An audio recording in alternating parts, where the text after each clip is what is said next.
예, 오늘 현장 최고위는 진천 국가대표 선수촌에 열립니다. 이곳 진천에 있는 충북은 세종 충남과 함께 5국 중 중부권으로 묶여서 대한민국 균형성장의 심장이자 국정 운영의 중심이 될 거라 생각합니다.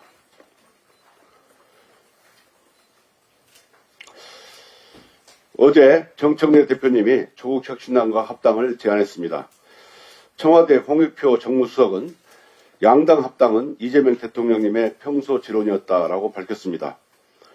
민주당과 조국혁신당은 윤석열 정권에 함께 맞서고 12.3 내란을 같이 극복했습니다.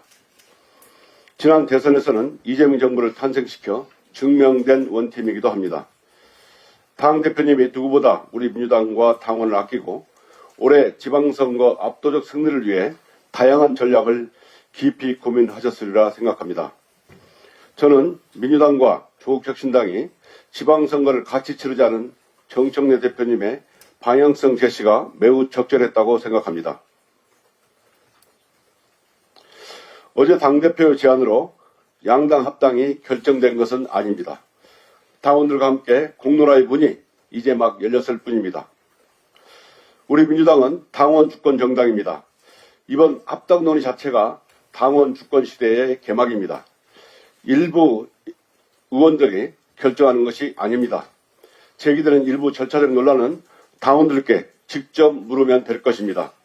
당원들의 직접 민주주의가 당의 의사결정을 주도하고 당원들의 뜻에 따라서 당원들이 합당 여부도 결정하도록 해야 합니다. 당에서는 당원 당규에 따라 당원의 뜻을 묻고 토론하고 당원 투표 절차 같은 실무 절차를 신속하게 추진하여 더 이상 논란이 없도록 해 주십시오. 목표가 같으면 함께 가야 합니다. 같은 길을 가면서 함께 뭉치고 다져서 올해 지방선거에서 압도적 승리를 이뤄내야 합니다. 지방선거에서 승리해야 이재명 정부 성공도 가능합니다. 통합은 필승, 분열은 필패입니다.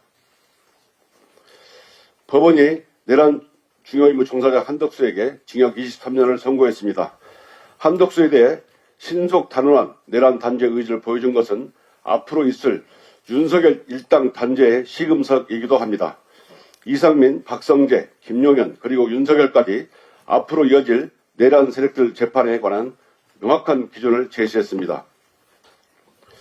또한 상식에 맞는 준엄한 판결로 국민의 공감을 받았습니다.